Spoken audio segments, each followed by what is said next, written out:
الذي لا جد له ولا ند له، لا مثل له ولا مثيل له، لا وزير له ولا كفيل له، لا شبه له ولا شفيه له، لا ولد له ولا والد له، وهو الواحد الفرد الصمد، لم يلد ولم يولد ولم يكن له كفوا أحد. ونشهد أن سيدنا وسندنا ونبينا وحبيبنا وطبيبنا وطبيب أرواحنا ومولانا محمدا عبد الله ورسوله، أرسله بالحق بشيرا ونذيرا وداعيا إلى الله بإذنه وسراجا منيرا. أما بعد، فقد قال الله تعالى في كلامه المجيد وفي فرقانه الحميد: أعوذ بالله من الشيطان الرجيم। সকলেই জবান খুলে আমার সঙ্গে পড়েন: أعوذ بالله من الشيطان الرجيم. بسم الله الرحمن الرحيم. إن الله وملائكته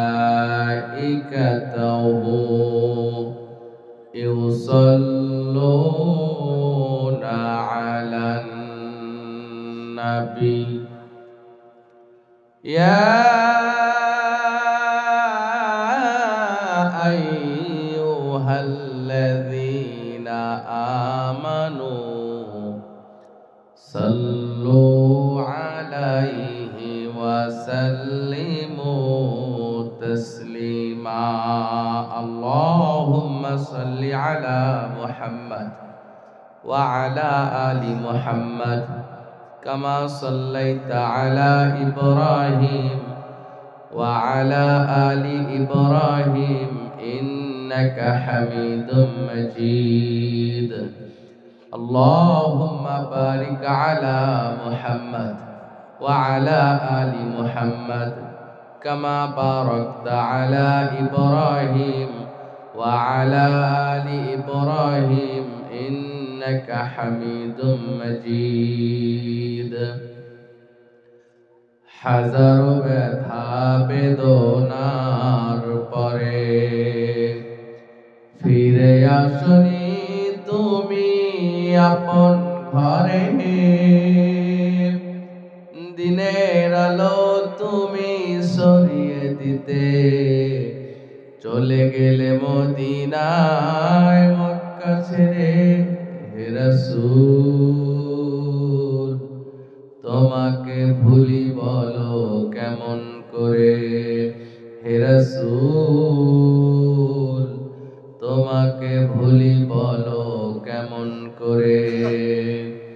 খেয়ে না খেয়ে দিন প্রচারের কাজে নিজেকে দিয়েছ বিলিয়ে, তায়েফের কাফেরেরা চিনল না সে আলো, দুষ্টু ছেলেদের পিছু দিল লেলিয়ে, পাথরের আঘাতে ক্ষত বিক্ষত হয়ে সারা শরীর থেকে রক্ত ঝরে। হে রাসূল তোমাকে ভুলি বলো কেমন করে। মারহাবা। রব্বুল আলামিন বলেন পরের আমার সাথে, আল্লাযী খালাকাল মাউতা ওয়াল হায়াতা লিয়াবলুয়াকুম আইয়ুকুম আহসানু আমালা। সুবহানাল্লাহ। আল্লাযী খালাকাল মাউতা ওয়াল হায়াতা লিয়াবলুয়াকুম। আমরা দুনিয়াতে আসছি জীবন নিয়ে, নাকি মৃত অবস্থায় আসছি? জীবন নিয়ে আসিনি। অনেক বাচ্চা মৃত অবস্থাতেও দুনিয়াতে আসে কি আসে না? আমরা জীবিত অবস্থায় আসছি, আবার যাব কি অবস্থায়? মৃত অবস্থায়। তাহলে জীবন দিয়ে সৃষ্টি করেছেন আল্লাহ, দুনিয়াতে পাঠিয়েছেন জীবন নিয়ে, আর কবরে যাব মরে, ঠিক না? রব্বুল আলামিন বলেন আল্লাযী খালাকাল মাউতা ওয়াল হায়াতা লিয়াবলুয়াকুম। আল্লাহ রব্বুল আলামিন মানুষের জীবন এবং মরণ সৃষ্টি করেছে, জীবন দিয়া দুনিয়াতে পাঠিয়েছে, মৃত্যু দিয়া আবার কবরে নিবেন। আল্লাহ বলেন আমি আল্লাহর জীবন এবং মৃত্যু সৃষ্টি করার উদ্দেশ্য একটাই, বান্দা বান্দীদের পরীক্ষা করা। পরীক্ষা করা। কি পরীক্ষা? আহসানু আমালা, আমলের দিক থেকে কে শ্রেষ্ঠ। সুবহানাল্লাহ। জীবন মরণ সৃষ্টি করেছেন কেন? আমলের দিক থেকে কে শ্রেষ্ঠ, কে বেশি আমল করে, এইটা পরীক্ষা করার জন্য। তাহলে বোঝা গেল, তাহলে দুনিয়ার জগতে আসার আগে আমাদের ইবাদত বন্দেগী করা লাগে নাই, এবং দুনিয়ার জগৎটা পার হওয়ার পরেও কোনো ইবাদত বন্দেগী করা লাগবে না। এই দুনিয়ায় আসার পূর্বে আমাদের শাস্তি হয় নাই, কিন্তু দুনিয়ার পরে শাস্তি হবে। কেন শাস্তি হবে? ওই যে দুনিয়াটাতে আল্লাহ আপনাকে পরীক্ষা করতে চান। যদি ভালো আমল করেন, নেক আমল করেন, আল্লাহকে রব হিসাবে মানেন, ঈমান নিয়ে কবরে যান, তো পরবর্তী জীবন হবে সুখময়। আর যদি কাফের মুশরিক অবস্থায় আল্লাহকে না মানেন, ইবাদত না করেন, আমলে পিছিয়ে পড়েন, আল্লাহর কাছে মরার পর থেকেই শাস্তি শুরু হয়ে যাবে। তাহলে বলছিলাম মানুষের জীবনের কয়টা সফর? আর আসতে বলেন কয়টি? এক নাম্বার আলামে আরওয়া, রূহ জগৎ। দুই নাম্বার আলামে আজজাম, মায়ের পেটের জগৎ। তিন নাম্বার আলামে দুনিয়া, দুনিয়ার জগৎ। চার নাম্বার আলামে বারজাখ, কবরের জগৎ। ছয় নাম্বারে আলামে আখিরাত, আখিরাতের জগৎ। আখিরাতের জগৎটা আবার দুই ভাগে বিভক্ত। কয় ভাগে? দুই ভাগে। একটা হলো জান্নাত আর একটা হলো জাহান্নাম। আখিরাতে হয় আমরা জান্নাতি হব, না হয় জাহান্নামী হব। সুতরাং জগৎ কয়টি হলো? ছয়টি। রূহ জগৎ, মায়ের পেট, দুনিয়ার জগৎ, কবরের জগৎ। আখিরাতটা দুই ভাগে বিভক্ত, জান্নাত অথবা জাহান্নাম। মোট কয়টি হলো? ছয়টি। বিরক্ত হচ্ছেন আপনারা?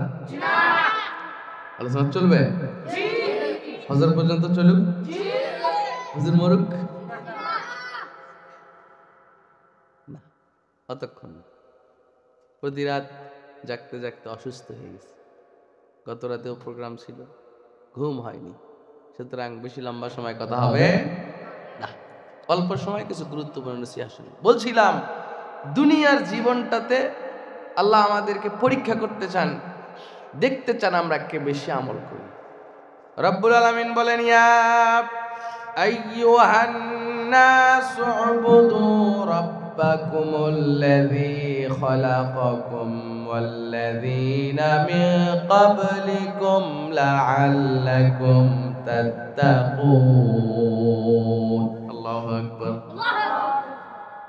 রব্বুল আলামিন বলেন ইয়া আইয়ুহান নাস, ওহে যারা মানব রূপে পৃথিবীতে এসেছো, যারা নিজেকে মানুষ মনে করো, ইয়া আইয়ুহান নাস, হে মানুষেরা, সুবুদু তোমরা ইবাদত করো রাব্বাকুমুল্লাযী তোমাদের ওই সত্তার ওই রবের আল্লাযী খলাকাকুম যিনি তোমাদেরকে সৃষ্টি করেছেন আমাদের সৃষ্টি করেছেন কে আল্লাহ ওয়াল্লাযীনা মিন ক্বাবলিকুম লাআল্লাকুম তাত্তাকুন শুধু তোমাদেরকেই নয় তোমাদের পূর্ববর্তী যারা পৃথিবীতে এসেছিল তাদেরকেও যিনি সৃষ্টি করেছেন তোমরা সেই রবের ইবাদত করো কথাটা কার আল্লাহ তাহলে ইবাদত হবে কার আল্লাহ এই মাথা নত হবে একমাত্র কার সামনে আল্লাহর সামনে আবার রব্বুল আলামিন বলেন মা খলাকতুল জিন্না ওয়াল ইনসা ইল্লা লিয়াবুদুন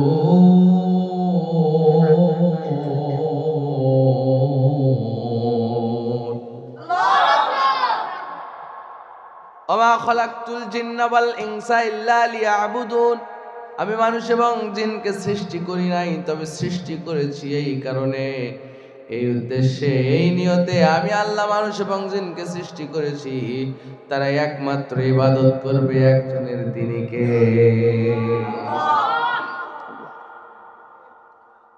দুনিয়ার জগতের কাজই এটা মানুষ ইবাদত করবে কার আল্লাহ আবার রব্বুল আলামিন বলেন ফালইয়াবুদু রাব্ব হাযাল বাইত আল্লাযী আত'আমাহুম মিন জু'ইন ওয়া আমানাহুম মিন খাউফ ফালইয়াবুদু রাব্ব হাযাল বাইত রব্বুল আলামিন ডাক দিয়ে কয় ও পৃথিবীর মানুষেরা তোমরা এই ঘরের রবের ইবাদত করো অর্থাৎ কাবা ঘরের রবের তোমরা ইবাদত করো আল্লাযী আত'আমাহুম মিন জু যিনি তোমাদেরকে ক্ষুধার সময় খাদ্য দেন ওয়া আমানাহুম মিন খাউফ এবং যিনি ভয়ের সময় তোমাদেরকে নিরাপত্তা দেন আকাশ যখন কালো হয়ে যায় বৃষ্টির সম্ভাবনা আসে আকাশটা মলিন হয়ে যায় বজ্রপাত হয় কি হয় না যখন বিশাল বড় আওয়াজ করে বজ্রপাত হয় ভয়ের চোটে আমরা কেউ বাইরে থাকলে দৌড় দিয়ে ঘরের মধ্যে ঢুকি না বজ্র আর আলো যখন মারে আসমান থেকে যখন বিজলি চমকায় বজ্রপাত হয় আল্লাহ চাইলে এই বজ্রর আওয়াজে বিকট আওয়াজে আমাদের কর্ণকুহরের শ্রবণ শক্তি কেড়ে নিতে পারেন কি পারেন না বিদ্যুৎ যখন চমকায় আলো যখন ছড়িয়ে যায় আল্লাহ চাইলে আলোর মাধ্যমে আমাদের দৃষ্টি শক্তিও কেড়ে নিতে পারেন কি পারেন না কিন্তু বজ্রপাতে অনেক সময় মানুষ মারা যায় কি যায় না আমরা কেউ মরছি নাকি বজ্রপাতের আওয়াজ শোনো নাই এমন কেউ আছো বজ্রপাত দেখো নাই এমন কেউ আছো দেওয়ার ডাক শোনো নাই সবাই শুনছি মরছি তাহলে নিরাপত্তা কে দিয়েছেন আল্লাহ কে দিয়েছেন আল্লাহ এজন্য রব্বুল আলামিন বলেন তোমরা ইবাদত করো এই কাবা ঘরের রবের যিনি তোমাদেরকে ভয়ের সময় নিরাপত্তা দিয়েছেন এবং ক্ষুধার সময় খাদ্য দিয়েছেন ক্ষুধার সময় আমাদেরকে খাদ্য দেন কে আল্লাহ কবে না আমাদেরকে খাদ্য দেয় হুজুর আর হুজুরের বড়ি তাই আমরা একটা ধানের চারাকে জমি চাষ করে কাদা করে ওই কাদা পানির মধ্যে সামান্য একটা ধানের চারাকে রোপণ করে দিয়ে আসি সেখান থেকে গাছ বের করে চারা বের করে দেন কে আবার এই চারাটাকে ওখান থেকে উঠাইয়া আবার আমরা ওই কাদা মাটির নিচে গেড়ে প্রায় 3 মাস পর্যন্ত অপেক্ষা করি একটা চারা থেকে 60টা চারা হয়ে যায় এক একটা করে ধানের গোছা হয়ে যায় 7টা করে শীষ হয় এক একটা শীষে 100টারও বেশি দানা হয় যিনি আমাদের জন্য এত সুন্দর প্রসেসিং করে ধানের ব্যবস্থা করে ধানের মধ্যে সুন্দর আমাদের ভাতের জন্য চালের ব্যবস্থা করে দেন চিল্লায় বলেন তো তিনি কে ফল খাই না আম খাইছি না সবাই কাঁঠাল খাইছি তো এই যে বিশাল বড় কাঁঠাল গাছ বিশাল বড় আম গাছ কাঁঠাল কে দেন আমকে দেয় তাম দুনিয়ার মানুষ যদি একত্রিত হয়ে যায়, আল্লাহর মতো সুস্বাদু একটা আম বানাতে পারবে নাকি? পারবে? এক এক আমের এক এক স্বাদ, ঠিক কি না? এক এক গাছের আম এক এক রকম, কোন গাছের আমের সাথে কোন গাছের আমের মিল, এক একটার স্বাদ এক এক রকম। এত সুন্দর সৃষ্টি কে করেছেন? কত সুন্দর সুন্দর খাবার আমরা খাই, ঠিক কি না? এজন্য রব্বুল আলামিন বলেন, যিনি তোমাদেরকে এই খাওয়ার ব্যবস্থা করে দিয়েছেন, তোমরা সেই আল্লাহর ইবাদত করো। সুবহানাল্লাহ। ইবাদত হবে একজনের, তিনি কে? আল্লাহ। ইবাদত করলে ভালো, না করলে ইহকালও গেল, পরকালও। কবরে যাওয়ার সাথে সাথে বিশ্বনবী বলেন, ইয়াতিহি মালাকান, দুইজন ফেরেশতা আসবে। ফেরেশতা দুইজনের চক্ষু হবে নীল। এখানে তোমরা আমার সামনে যারা বসে আছো, যদি একজনের চক্ষু হঠাৎ নীল হয়ে যায়, চোখের দিকে তাকিয়ে দেখো চোখ দুইটা নীল হয়ে গেছে, নীল আলো মারতেছে, ভয় লাগবে কি লাগবে না? হঠাৎ করে যদি নীল চক্ষু বিশিষ্ট কাউকে দেখতে পাও, ভয় লাগার সম্ভাবনা আছে না? না, আমাদের একটা ফরিন চোখের মানুষকে দেখলেই যদি ভয় লাগে, নবী বলেন যখন জাহান্নামের মধ্যে, যখন কবরে ওই একটা মানুষকে রেখে দেওয়া হয়, ইয়াতিহি মালাকান, দুইজন ফেরেশতা সেখানে আসেন। দুইজন ফেরেশতার চক্ষুগুলো হয় নীল বর্ণের। তারা তাকে উঠিয়ে বসান এবং জিজ্ঞেস করেন, মান রব্বুকা, বলো বান্দা তোমার রব কি? অমান দীনুকা, তোমার দিন কি? মাহাজার রাজুলুল্লাযী বুইসা ফিকুম, রাসূলের একটা ছবি দেখিয়ে বলা হয়, বলো বলো ওই লোকটাকে তুমি কি চেনো নাকি? বিশ্বনবী বলেন, লোকটা যদি মুমিন হয়, লোকটা যদি ইমানদার হয়, সঙ্গে সঙ্গে উত্তর দেয়, আমার রব হলেন আল্লাহ, আমার দিন ইসলাম। আর হুয়া রাসূলুল্লাহ সাল্লাল্লাহু আলাইহি ওয়াসাল্লাম, উনি হলেন নবী মুহাম্মদুর রাসূলুল্লাহ সাল্লাল্লাহু আলাইহি ওয়াসাল্লাম। তিনটা প্রশ্নের উত্তর যখন সঠিক হয়ে গেল, চতুর্থ নাম্বার প্রশ্ন করেন, মা ইলমুকা, তোমাকে কে জানিয়ে দিল? তুমি কেমনে জানতে পারলে তোমার রব আল্লাহ, তোমার দিন ইসলাম এবং তোমার নবী মুহাম্মদ, তুমি এটা কেমনে জানলা? বলো তো, জীবনে আমরা কোনোদিন নবীরে দেখছি নাকি? আরবি ভাষায় কথা বলতে পারি নাকি? আরবি ভাষায় কথাও বলতে পারি না। আল্লাহরেও কোনোদিন দেখি নাই, নবীকেও কোনোদিন দেখি নাই, কবরে বলতে পারবো? ফেরেশতারা আশ্চর্য হয়ে প্রশ্ন করবে, ও মথুরপাড়া সর্দার বাড়ি সালাফিয়া হাফিজিয়া মাদ্রাসার ছাত্র, তুমি কেমনে জানলা তোমার রব আল্লাহ, ইনি তোমার নবী, তুমি এটা কেমনে বুঝলা? সঙ্গে সঙ্গে জবাব দিবে, করাতু কিতাব আল্লাহ ফামাতু ওয়াসাদাকতু, আমি আল্লাহর কিতাব কোরআন পড়েছি, ওটাকে বিশ্বাস করেছি, তদ অনুযায়ী আমল করেছি। আসমানি কিতাব, এটা বিশ্বাস করেছিলাম। আল্লাহর কিতাব তেলাওয়াত করার কারণে আমি কবরে মুনকার নাকিরের সওয়ালের জবাব দিতে পারবো।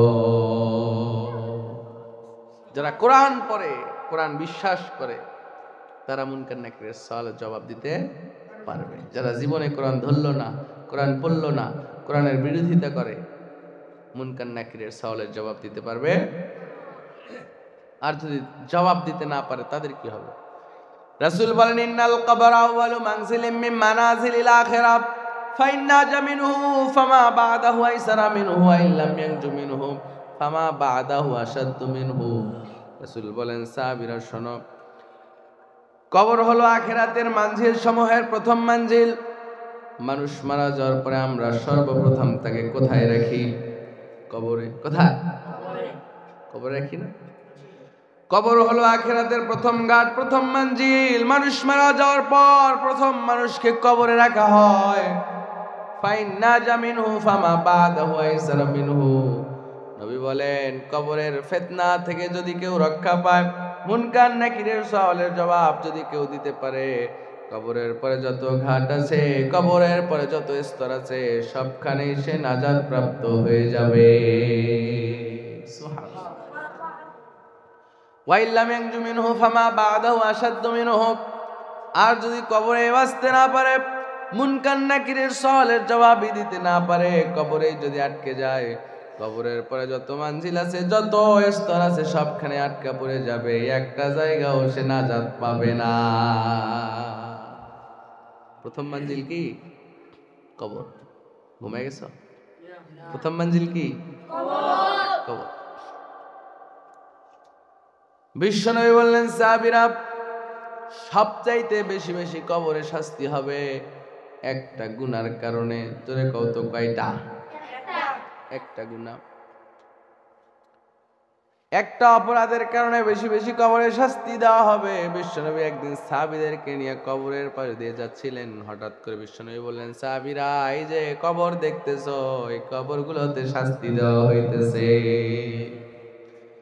কিন্তু খুব বড় কোনো পাপের কারণে নয়, কোনো বড় পাপের কারণে তাদেরকে শাস্তি দেওয়া হচ্ছে না। তাদের শাস্তি দেওয়ার কারণ হলো দুইটা। জোরে কত কয়টা? দুইটা। এক নাম্বার, তারা দুনিয়াতে চগলখোর ছিল, একজনের কথা আর একজনের কাছে লাগাই দিত। এমন চরিত্রের মানুষ আছে না? না, তোমাদের ভিতরেও আছে। একজনের কথা আর একখানা গিয়ে বলে, আরেকজনের কাছে বলে, ও ভালো নয়, তোর নামে এটা বলছে, ওইটা বলছে, চগলখোর।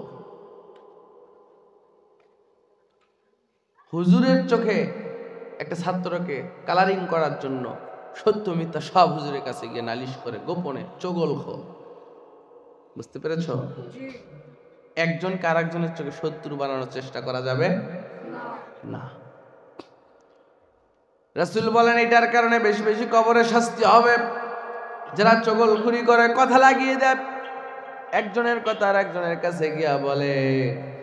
দ্বিতীয় নাম্বার হলো, প্রসাব থেকে সতর্ক না থাকার কারণে কবরে বেশি বেশি শাস্তি দেওয়া হবে। প্রসাব থেকে সতর্ক না থাকার কারণে, অনেক সময় প্রসাব করতে গিয়া শরীরে প্রসাবের ছিটা চলে আসতেছে, সতর্ক নও। যেই কাপড়ে প্রসাবের ছিটা লাগবে, ওই কাপড় দিয়ে সালাত হবে? সালাত হবে না। শরীরের কোন জায়গায়, পায়ের কোন অংশে যদি প্রসাবের ছিটা লাগে, সালাত হবে যতক্ষণ না ওইটা ধৌত করে ফেলা হয়, ঠিক না? আর একটা মাসালা, কোন ছোট বাচ্চা যদি, কোন ছোট ছেলে শিশু বাচ্চা যদি কোলের মধ্যে প্রসাব করে দেয় কিংবা জামার মধ্যে প্রসাব করে দেয়, অনেক সময় আমরা আমাদের ছোট বাচ্চাদেরকে কোলে নেই কি নেই না? প্রসাব করে দেয় না? যদি কোনো ছোট ছেলে বাচ্চা প্রসাব করে দেয়, শরীরে যদি কাপড়ে প্রসাব লাগে, তাহলে ওই কাপড়টা খুলে ধৌত করার প্রয়োজন নাই। বিশ্বনবী বলেন, হাতের মধ্যে পানি নিয়ে প্রসাব যেই জায়গায় লেগেছে ওই জায়গায় ছিটায়া দাও, কাপড়টা পবিত্র করে দিবেন কে? আর যদি মেয়ে বাচ্চা প্রসাব করে দেয়, তাহলে অপশন নাই, ধৌত করতে হবে। যদি পুরো কাপড়টা ধোয়া যায়, সম্ভব হয় ধুয়ে ফেলবেন, নতুবা যেই অংশে প্রসাব লেগেছে ওই অংশটা ধুয়ে ফেললেই কাপড়টা পবিত্র হয়ে যাবে। বুঝতে পেরেছেন? বিশ্বনবী বলেন, প্রসাব থেকে সতর্ক না থাকার কারণে কবরে বেশি বেশি শাস্তি দেওয়া হবে। সুতরাং প্রসাব করার সময় আমাদের সতর্কতা অবলম্বন করার দরকার আছে না নাই? প্রসাব শেষ হয় নাই, উঠে চলে গেছে, মসজিদের দিকে দৌড় দিয়েছে, 1 ফোঁটা 2 ফোঁটা করে প্রসাব পড়তে আছে, এমন হয় কিনা? এমন যদি হয় আর ওইভাবে যদি মসজিদে যাও, সালাত পড়ো, বিশাল বড় পাপ করলে এত বড় পাপ আর হতে পারে না। রাসূল বলেন, প্রসাব করার পর দীর্ঘক্ষণ বসে থাকো, সময় নাও, তাড়াহুড়া করার কোনো প্রয়োজন নাই। আরেকটা কথা বলে রাখি, কোন মানুষ যখন প্রসাব পায়খানায় যায়, প্রসাব করতে গেছে, পেছন থেকে অনেক সময় আমরা গিয়ে গুতাগুতি করি, তাকে আঘাত করি, কাতুকুতু দিয়ে, আছে না নাই? ফাজলামি করি, আছে না? প্রসাব করতে গিয়া যদি কেউ আঘাতপ্রাপ্ত হয়, তার প্রসাব রানিং অবস্থায় যদি আটকে যায়, তাহলে কিডনিতে আঘাত করে। কোথায় আঘাত করে? তার কিডনি ড্যামেজ হওয়ার সম্ভাবনা থাকে। প্রসাব চলাকালীন তাকে ডিস্টার্ব করা যাবে না, তার সঙ্গে কথাও বলার প্রয়োজন নাই, এবং তাকেও মনোযোগ দিতে হবে, অন্য কথায় কান দেওয়া যাবে না। অনেক সময় প্রসাব করতে গিয়ে তোমরা পিছনের দিকে তাকাও, এমনটা করা যাবে? বিশ্বনবী মসজিদে নববীর পাশে বসে আছেন, হঠাৎ করে একজন বেদুইন, একজন অমুসলিম, একজন যুবক এসে মসজিদ নববীর ভিতরে ঢুকে মসজিদের ভিতরে প্রসাব করা শুরু করে দিছে।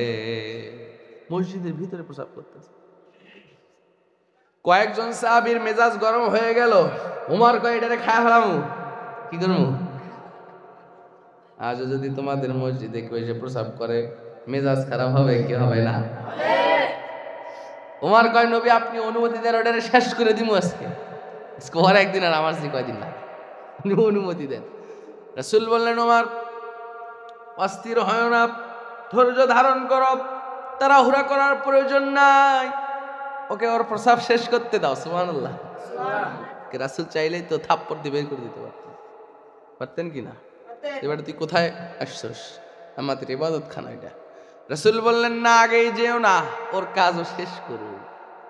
বিজ্ঞান প্রমাণ করলো 1450 বছর পর সে রাসূল কেন তাকে আঘাতপ্রাপ্ত করেন নাই, তাকে থামাতে যান নাই। কারণ প্রসাব চলাকালীন তাকে যদি আঘাত করা যায়, থামানো যায়, কিডনি ড্যামেজ হওয়ার সম্ভাবনা থাকে। বুঝতে পেরেছি? এবার তার প্রসাব করা শেষ হয়ে গেল।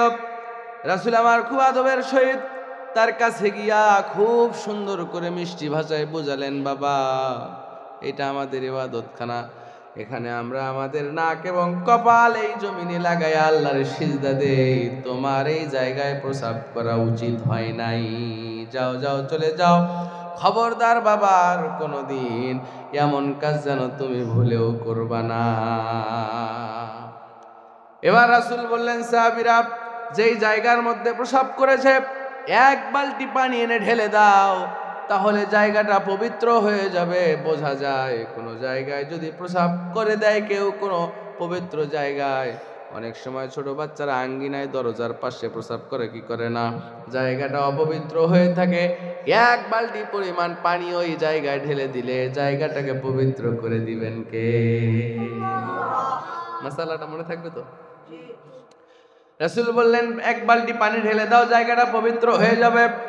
এবার ওই ছেলেটা মসজিদ থেকে বের হয়ে যায় আর চিন্তা করে, কোন মুসলমান যদি এমন কাজ আমাদের মন্দিরে গিয়া করতো, আমাদের ঠাকুররা ছেড়ে দিত না। আমি যেই কাজ মুসলমানদের মসজিদে গিয়া সালাতের জায়গায় গিয়া করেছি, আমাকে কিচ্ছু বললো না, আঘাত করলো না, কোনো কিছু না বলে সুন্দর করে, কত সুন্দর ব্যবহার করে আমাকে তাড়ায় দিল, আমাকে ছেড়ে দিল, আমার শরীরে একটা আঘাত পর্যন্ত করলো না। হায়রে, এত সুন্দর এত সুন্দর এত সুন্দর চরিত্রের মানুষও থাকে নাকি? এতদিন মুহাম্মাদের বিরুদ্ধে যত কথা শুনেছি, সে নাকি জাদুঘর পাগল। না না, আজকে স্বচক্ষে দেখে আমি যা বুঝলাম, মুহাম্মাদের চাইতে ভালো মানুষ পৃথিবীতে আর দ্বিতীয়টা নাই। ফিরে এসে বলছেন, ইয়া রাসূলুল্লাহ, আমি সাক্ষ্য দিচ্ছি আল্লাহ একজন, আল্লাহ ছাড়া কোনো মাবুদ নাই। আমি আরো সাক্ষ্য দিচ্ছি আপনি হলেন নবী মুহাম্মদুর রাসূলুল্লাহ। পড়েন সাল্লাল্লাহু আলাইহি সাল্লাম। আপনি আমাকে কালেমা পড়ায় দেন। রাসূল বলেন, পরামর্শ সাথে লা ইলাহা ইল্লাল্লাহ মুহাম্মাদুর রাসূলুল্লাহ সাল্লাল্লাহু